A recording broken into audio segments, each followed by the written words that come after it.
વિદ્યાર્થી મિત્રો, આપણે ફિઝિક્સની અંદર વિકિરણ અને દ્રવ્યની દ્વૈત પ્રકૃતિનો આપણે ત્રીજો લેક્ચર આજે ભણશું. આપણે પહેલાં બે લેક્ચર વિશે અભ્યાસ કર્યો હતો કે જેમાં આપણે શરૂઆતમાં વર્ક ફંક્શનની માહિતી આપી હતી. તો કે વર્ક ફંક્શન કોને કહેતા? તો કે જે લઘુત્તમ ઉર્જા વડે ધાતુમાંથી ઇલેક્ટ્રોનનું ઉત્સર્જન મેળવી શકાય તેને ધાતુનું વર્ક ફંક્શન કહેવાય. પછી વર્ક ફંક્શનનું સૂત્ર હતું ફાઈ બરાબર HF0, અને ત્યાંથી આપણે આગળ વધ્યા હતા અને ઇલેક્ટ્રોનના ઉત્સર્જનની 3 રીત જોઈ હતી. પહેલી આપણે ઉષ્માજનિત ઉત્સર્જન, જેને આપણે થર્મલ પણ કહી શકીએ. બીજું ફિલ્ડ ઉત્સર્જન અને ત્રીજું ફોટો ઇલેક્ટ્રિક ઉત્સર્જન. આવી 3 રીત આપણે પહેલાં જોયેલી હતી. હવે આપણે આગળ અભ્યાસ કરશું ફોટો ઇલેક્ટ્રિક અસર. હેડિંગ આપણું બદલાતું નથી અત્યારે, પણ આપણે અહીંયા એક મહત્ત્વની વસ્તુનો અભ્યાસ કરવા જઈ રહ્યા છીએ. ફોટો ઇલેક્ટ્રિક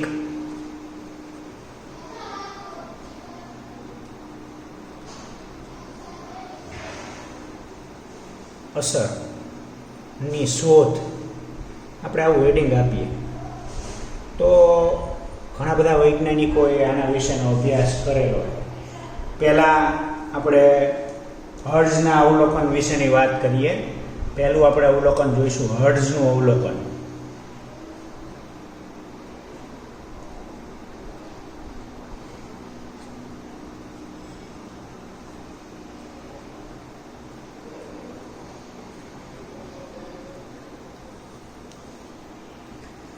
તો હર્ટ્ઝે વિદ્યુત ચુંબકીય તરંગોના ઉત્સર્જનના પ્રયોગ દરમિયાન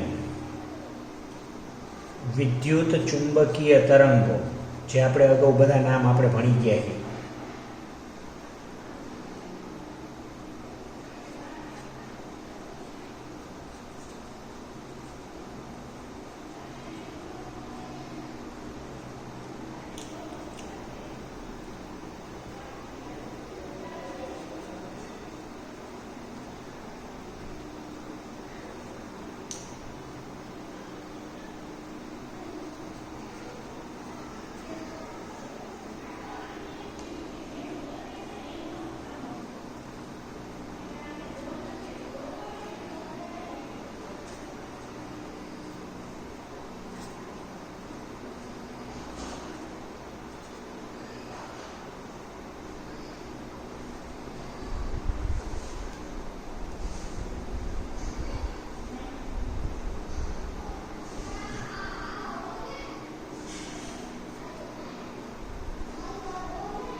તો વિદ્યુત ચુંબકીય તરંગોના અભ્યાસ દરમિયાન ફોટો ઇલેક્ટ્રિક ઉત્સર્જનનો અભ્યાસ કર્યો. તો એને ધાતુની સપાટી ઉપર પ્રકાશ આપાત કરવાની વાત કરી કે જ્યારે ધાતુની સપાટી ઉપર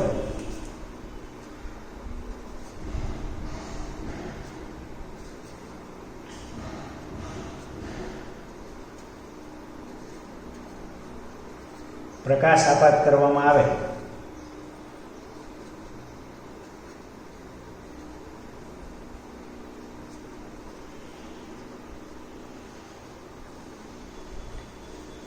મુક્ત ઇલેક્ટ્રોન ધાતુની સપાટીમાંથી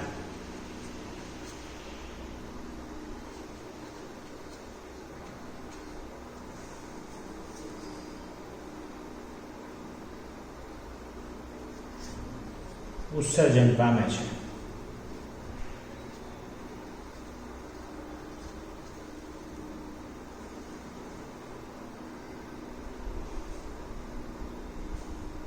એટલે કે આજે આપણે પ્રકાશ આપાત કરીએ એ પ્રકાશને એ ધાતુના આકર્ષણ બળને ઓળંગી જાય.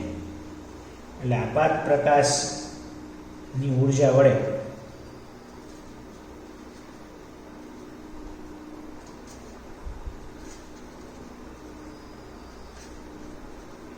ઇલેક્ટ્રોન ધન આયન વચ્ચે જે આપણે પહેલા કીધું હતું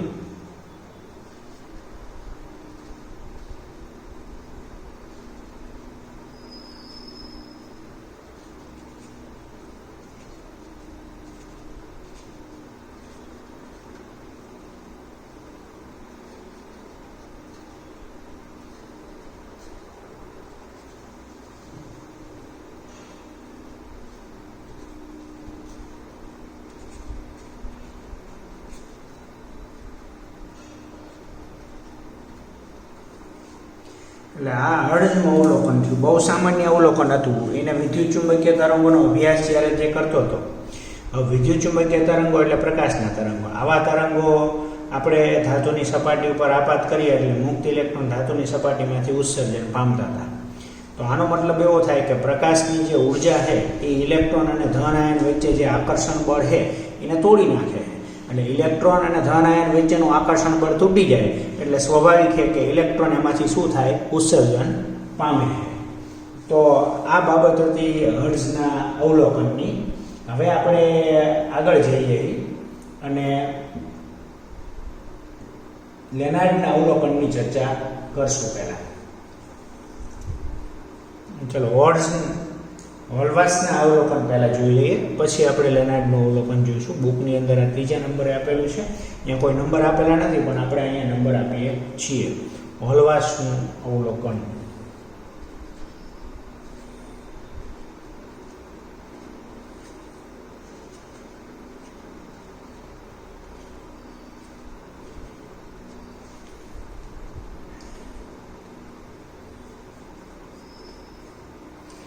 તો હોલવાર્ટ્સે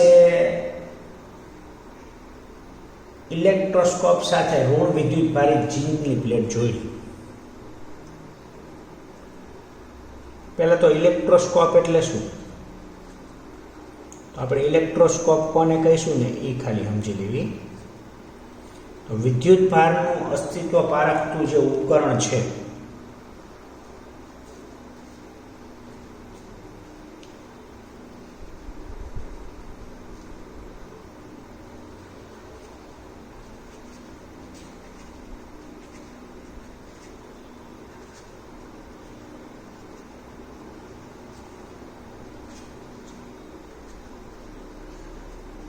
એટલે વિદ્યુત ભારનું અસ્તિત્વ પારખતું ઉપકરણ એટલે કે શું, તો કે વિદ્યુત ભારની સંખ્યા કેટલી છે ને એ નોંધ રાખતું ઉપકરણ ઇલેક્ટ્રોસ્કોપ.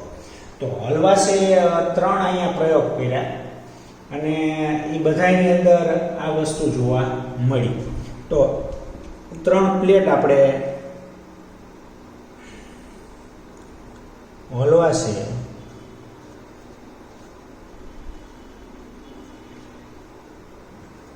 ઋણ ભારિત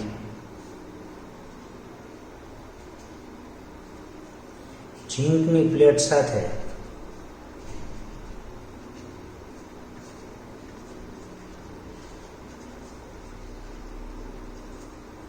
ઇલેક્ટ્રોસ્કોપ જોડી દીધું. પહેલા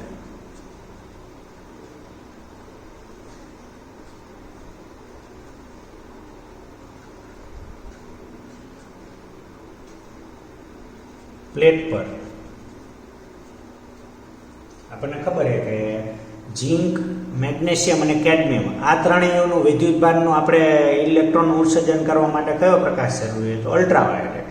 તો ઝીંકની પ્લેટ સાથે ઇલેક્ટ્રોસ્કોપ જોડી પ્લેટ પર અલ્ટ્રાવાયોલેટ અથવા તો પારજાંબલી પ્રકાશ આપાત કર્યો.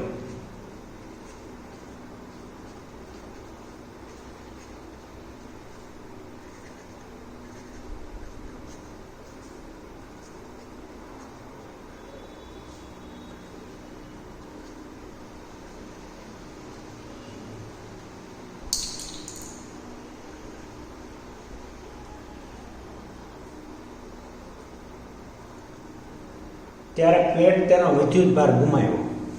એટલે ત્યારે પ્લેટે વિદ્યુત ભાર ગુમાવ્યો.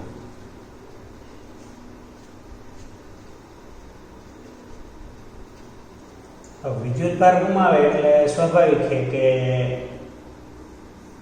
ઓછી ઋણભારિત પ્લેટ બની હોય. જે ઋણભારિત પ્લેટ હતી, પહેલા જેટલા ઋણભાર હતા પ્રકાશ આપાત કરવાથી એ ઋણભાર શું થયા, બહાર નીકળ્યા એટલે ઉત્સર્જન થયું, એટલે વિદ્યુત ભાર એને શું કર્યો, ગુમાયો, એટલે ઝીંક પ્લેટ ઓછી ઋણભારિત બની.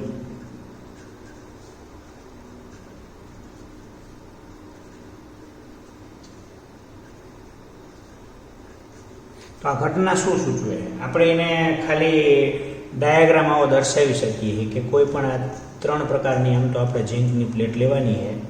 આ પહેલી ઝીંકની પ્લેટ, હવે આ બીજી ઝીંકની પ્લેટ, અને આ ત્રીજી. બુકમાં આવી કોઈ આકૃતિ દોરેલી નથી, પણ આપણે સમજૂતી માટે આકૃતિ દોરીએ છીએ. હવે દરેક ઉપર આપણે અલ્ટ્રાવાયોલેટ પ્રકાશ આપાત કર્યો હોય. આ અલ્ટ્રાવાયોલેટ પ્રકાશ,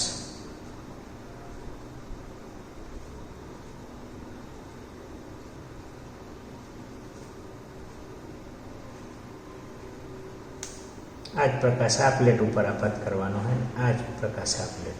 તો પહેલા આપણે જે લીધી એ ઋણ ભારિત પ્લેટ લીધી. તો આમાં અત્યારે આપણને કેટલા ઋણ ભાર દેખાય છે, 4. હવે પ્રકાશ આપાત કરવાથી પ્લેટ હવે આવી થઈ જાય છે.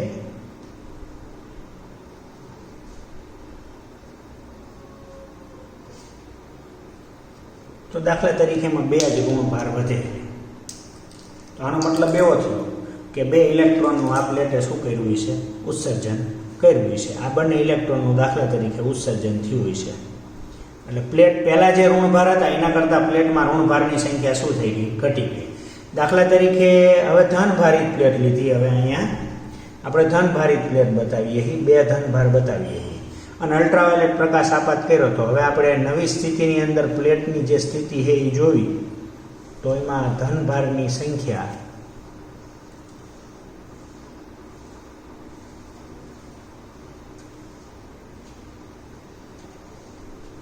ચાર થઈ ગયા. તો આમાંથી પણ 2 ઇલેક્ટ્રોનનું ઉત્સર્જન થયું. આમાં 2 ઇલેક્ટ્રોનનું, આમાંથી પણ 2 ઇલેક્ટ્રોનનું ઉત્સર્જન થયું હોવું જોઈએ, કારણ કે 2 ધનભાર ખુલ્લા થયા વધારાના. તો અહીંયાથી ઇલેક્ટ્રોનનું શું થયું હોય, ઉત્સર્જન થયું હોય એવું જરૂરી. ત્યારબાદ આ પ્લેટ, આને આપણે વધુ ઋણભારિત કહેવાય અથવા ઋણભારિત કહેવાય. આ ઋણભારિત પ્લેટ છે આપણી, આ ધનભારિત પ્લેટ કહેવાય.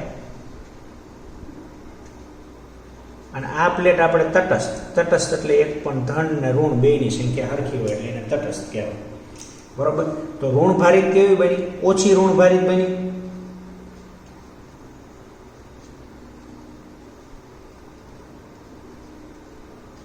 અને ધનભારિત પ્લેટ વધુ ધનભારિત.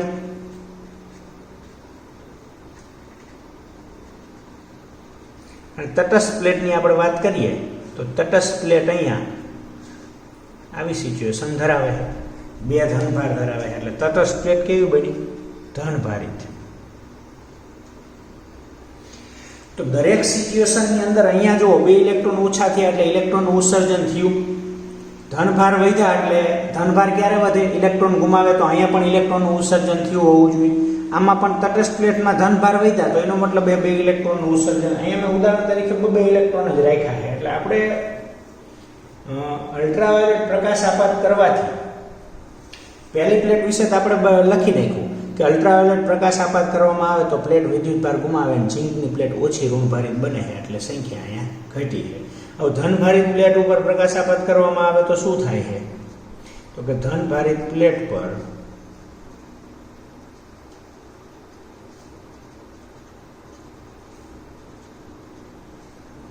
અલ્ટ્રાવાયોલેટ પ્રકાશ આપાત કરતા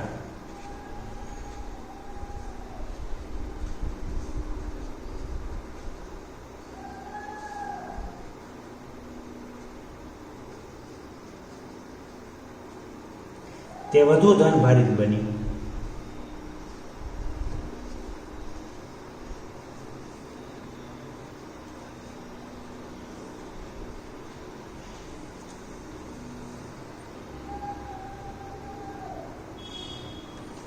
પછી આપણે ત્રીજા માટે વાક્ય લખ્યું.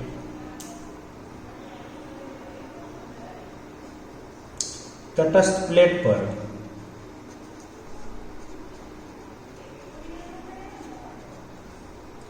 અલ્ટ્રાવાયોલેટ પ્રકાશ આપાત કરવાથી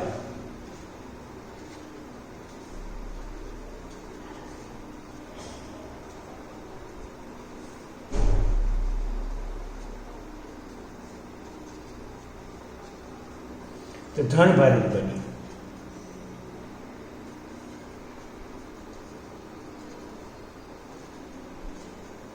તો દરેકની સિચ્યુએશન શું દર્શાવે છે, દરેકની પરિસ્થિતિ શું દર્શાવે છે, એ આપણે અહીંયા જોવું જરૂરી છે.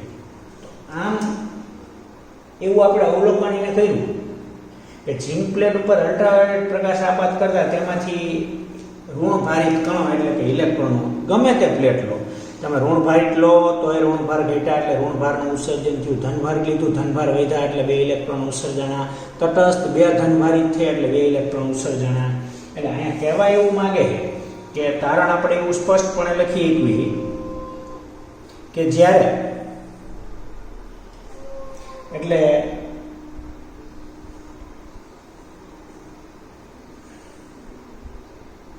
હળવાશનું અવલોકન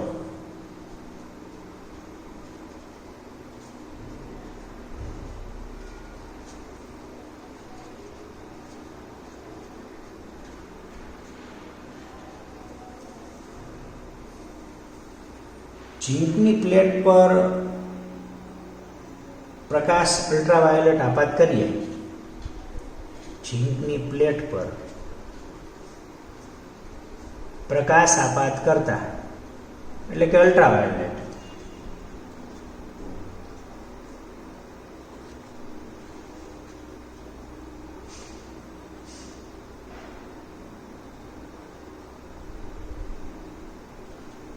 પ્લેટમાંથી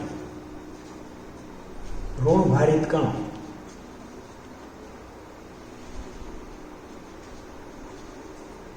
એટલે કે ઇલેક્ટ્રોન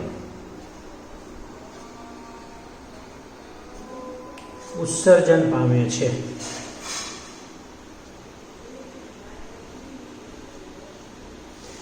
આ હળવાશનું અવલોકન.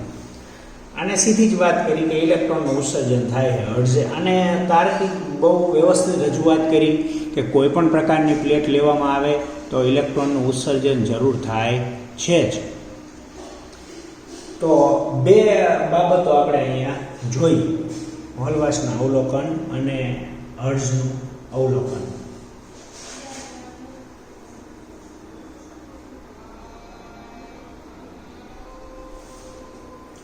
હવે આપણે ત્રીજું અવલોકન જોઈશું.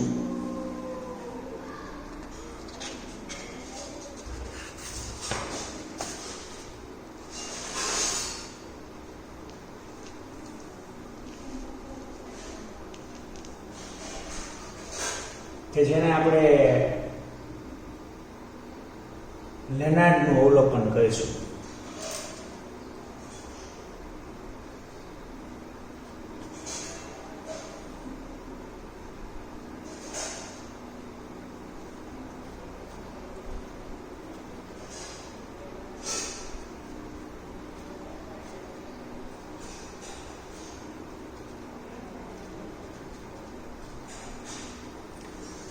તો આપણે વાત કરી અહીં બધા પ્રયોગોની ફોટો ઇલેક્ટ્રિક અસર, બધા વૈજ્ઞાનિકોના મંતવ્ય.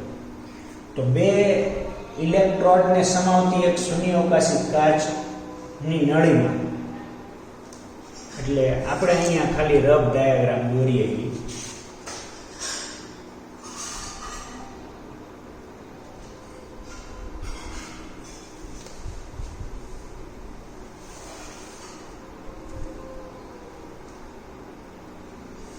તો આવી શૂન્ય અવકાશિત કાચની નળી છે.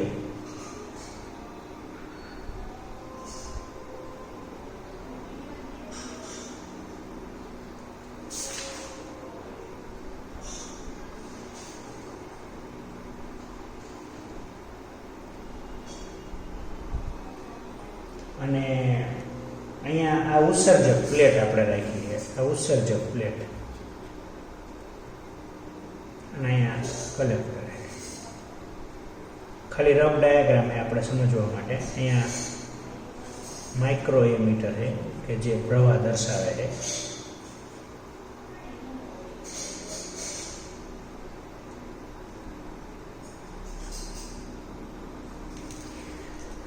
હવે આ ઉત્સર્જક પ્લેટ સી,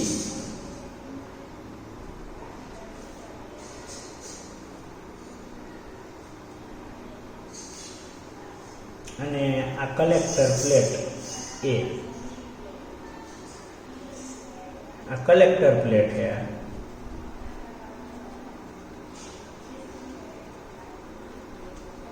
અને સી એ ઉત્સર્જક પ્લેટ છે.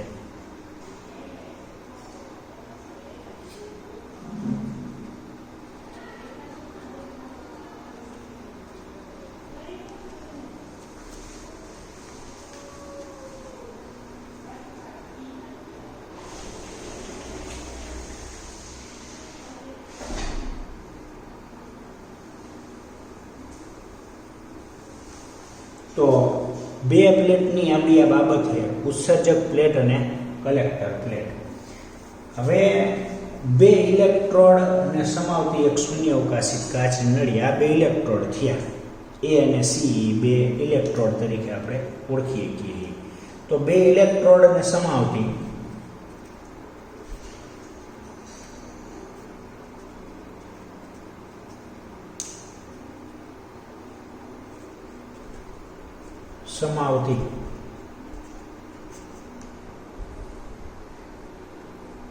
શૂન્યાવકાશી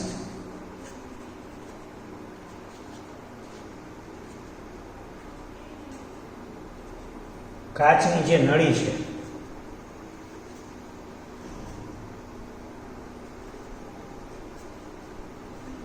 ઉત્સર્જક પ્લેટ ઉપર, એટલે આપણે જે કીધું એ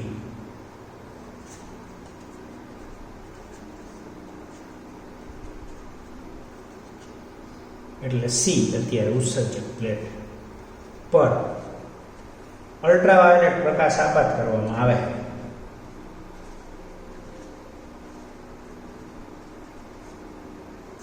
પ્રકાશ કો કે વિકિરણ કો બધું એક જ છે.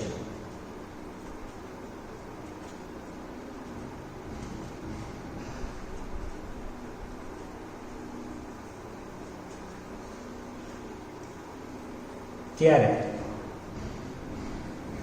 પરિપથમાં વિદ્યુત પ્રવાહ વહે છે.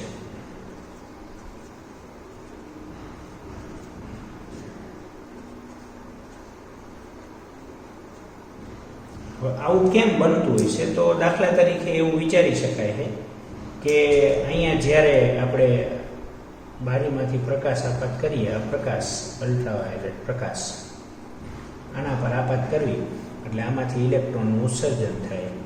એ ઇલેક્ટ્રોન અહીંયા આવે એટલે અહીંયા પ્રવાહ આપણને દર્શાવે. એ મીટરનું કામ છે પ્રવાહ દર્શાવવાનું, બરાબર. જેવો આપણે પ્રકાશ બંધ કરશું એટલે ઇલેક્ટ્રોનનું ઉત્સર્જન બંધ થઈ જશે, એટલે આ પ્રવાહ બતાવશે નહીં. એટલે આપણે લખી શકીએ કે પ્રકાશ આપાત કરવાનું બંધ કરવામાં આવે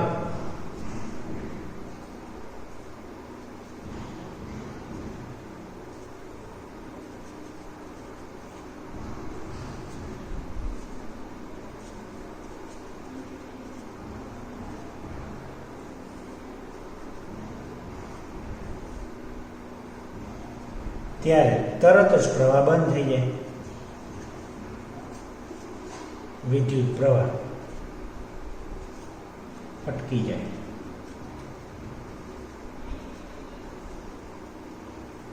બરાબર. આ ઉત્સર્જક પ્લેટ સી પર અલ્ટ્રાવાયોલેટ વિકિરણ પડે ત્યારે ઇલેક્ટ્રોનનું ઉત્સર્જન થાય. આમ લેનાર્ડે પોતાના અવલોકનમાં એવી માહિતી આપી કે ઉત્સર્જક પ્લેટ ઉપર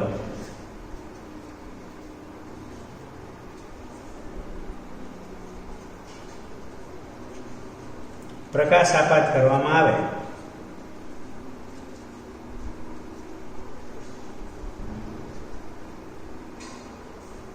ઇલેક્ટ્રોનનું ઉત્સર્જન થાય.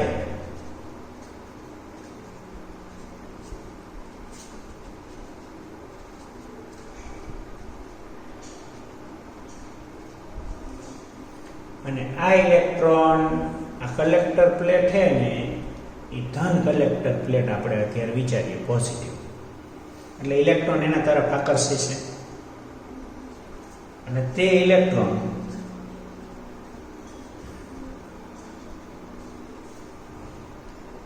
ધન કલેક્ટર પ્લેટ તરફ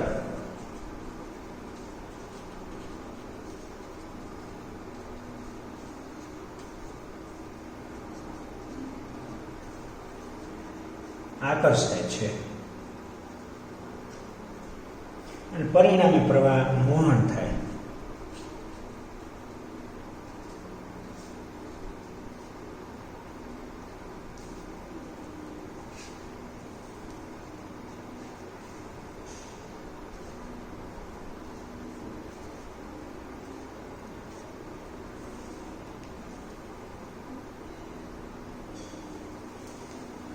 તો આ 3 અવલોકનો આપણે અહીંયા જોયા. 3 અવલોકનનો ફરીથી પહેલાં આપણે લેનાર્ડના અવલોકનનો અભ્યાસ કરીએ. તો એક શૂન્યાવકાશી કે 2 ઇલેક્ટ્રોડને સમાવતી કેમ કીધી? કારણ કે નેગેટિવ હોય, સી ઉત્સર્જક પ્લેટ નેગેટિવ હોય અને આ પોઝિટિવ હોય, એટલે 2 ઇલેક્ટ્રોડ થઈ ગયા નેગેટિવ એનોડ અને કેથોડને આપણે સામાન્ય રીતે કહેતા હોય. અને સમાવતી એક શૂન્યાવકાશી નળી લીધી. એમાં ઉત્સર્જક પ્લેટ સી ઉપર આપણે પ્રકાશાપાત કર્યો એટલે પ્રવાહ આપણને દેખાણો. કે પ્રવાહ કેમ દેખાણો હોય છે એની અને જ્યારે પ્રકાશ આપવાનું બંધ કરવાનું કહે ને ત્યારે પ્રવાહ દેખાણો નહીં. આ એમીટરનું કામ છે પ્રવાહ બતાવે. હવે ઉત્સર્જક પ્લેટ ઉપર પ્રકાશ આપાત કરતા ઇલેક્ટ્રોનનું ઉત્સર્જન થાય. એ ઉત્સર્જન પામેલા ઇલેક્ટ્રોન અહીંયા ધનભારિત પ્લેટ કલેક્ટર રાખી છે, એના તરફ આકર્ષાય એટલે પરિણામે આપણને પ્રવાહ મળે. બરોબર. તો આમ લેનાર્ડે પણ સમર્થન કર્યું કે ભાઈ પ્રકાશ આપાત કરવાથી ઇલેક્ટ્રોનનું ઉત્સર્જન થાય. અગાઉ આપણે જોયું કે ભલવાસે આમ 3 પ્રયોગ કર્યા. આપણે એને એક પ્રયોગ કર્યો. ઇલેક્ટ્રોસ્કોપ જોડી દીધા બધા. ઇલેક્ટ્રોસ્કોપનું કામ શું છે? વિદ્યુત ભારનું અસ્તિત્વ પારખવાનું છે.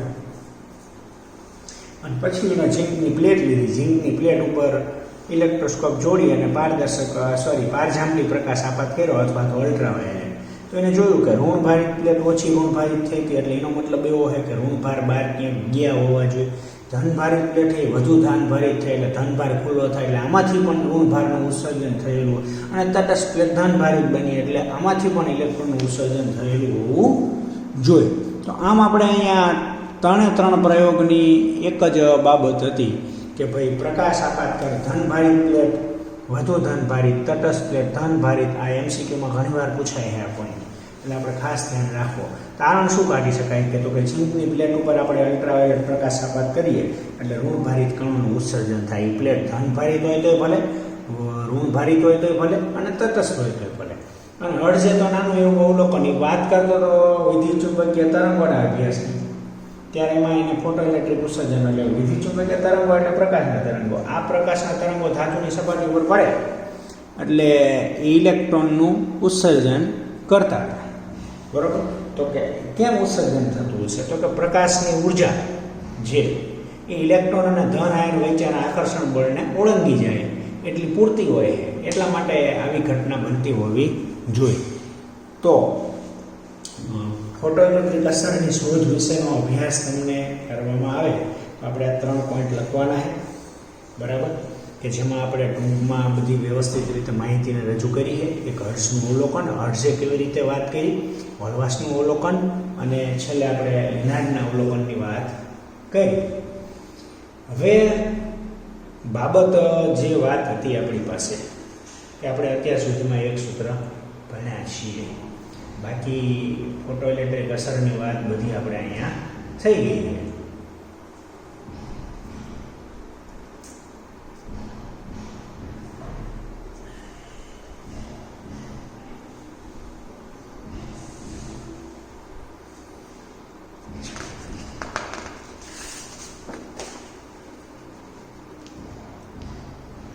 આ લેનાર્ડનું અવલોકન આપણે અત્યારે જોઈ લીધું ટૂંકમાં, પણ એનો આપણે આગળ અભ્યાસ કરવાનો છે. એટલે આપણો નવો પ્રશ્ન જે આવશે એ આના આધારિત આવશે, કન્ટિન્યુ આવશે, પણ એમાં થોડુંક આપણે વધારે જોવાનું. બરાબર. અને બુકની અંદર જોઈશું એટલે 3 અવલોકન આવે છે ફોટોઇલેક્ટ્રિક અસરના. પછી છેલ્લા 2 પોઈન્ટ આવે એ આપણે પહેલાં લઈ લીધા, એટલે અત્યારે લેવાની કંઈ જરૂર છે નહીં. એટલે સીધો જ હવે આપણને પ્રશ્ન બુકની અંદર કયો દેખાય છે? તો કે ફોટોઇલેક્ટ્રિક અસરનો પ્રાયોગિક અભ્યાસ દેખાય છે, કે જે આ જ છે. લેનાર્ડનું અવલોકન જ આપણે ચેક કરવાનું છે. ફોટોઇલેક્ટ્રિક અસરનો પ્રાયોગિક અભ્યાસ આપણે ચર્ચા કરવાની છે. એ આપણો પછીનો પ્રશ્ન હશે.